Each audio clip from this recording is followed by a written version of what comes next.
stretch our calf and our hamstring.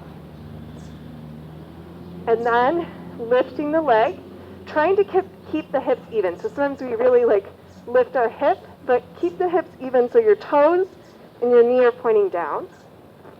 And then if you want, you could add the opposite arm, your left arm, like you're shaking someone's hand in front of you, your thumb is up and your palm is in. And notice if your arm is really reaching forward, pull your arm back into your shoulder socket.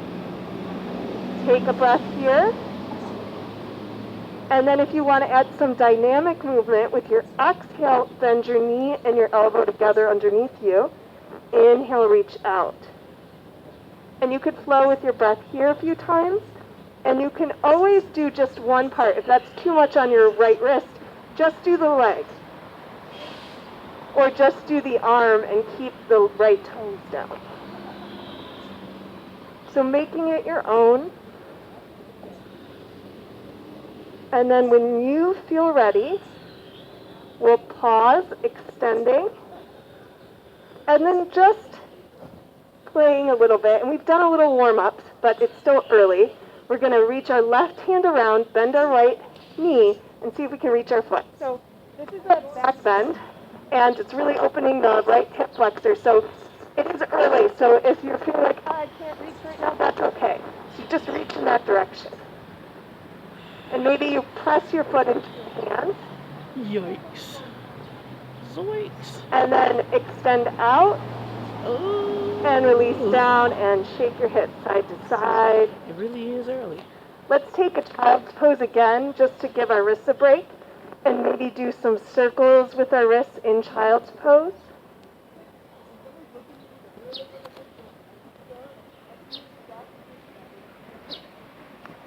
And when you're ready, we'll come back up. Set up our tabletop again. And then prepare for the other side. So we'll extend our left leg long, but keep our toes down and take a few breaths here. Reaching through your heel. Sending your breath to your leg.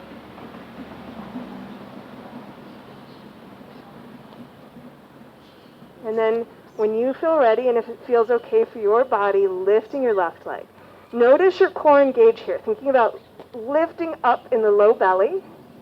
If you want, lifting your opposite arm. And it's not about really reaching forward. So think about plugging the shoulder back into the shoulder, the arm back into the shoulder socket.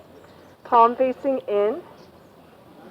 Still keeping that steady, deep breath.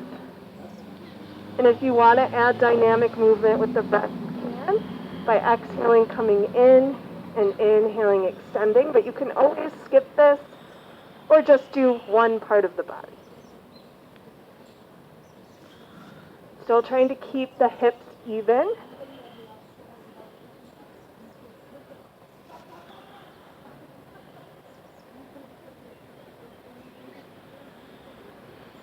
Moving slow and steady. And knowing it's okay if you're wobbling a little bit or if you need a break. That's part of our practice too. Is having that compassion and patience with ourselves and that awareness of when we need to take it easy. And then next time you're extending out, we'll pause. And then bend your left knee so your foot is reaching up towards the ceiling, or the sky, sorry. And reach maybe back for that foot. And it might be easier or harder on the side. Our bodies are often different. Maybe you reach for that foot, maybe you reach in the direction. And maybe you push your foot into your hand. Continue to breathe.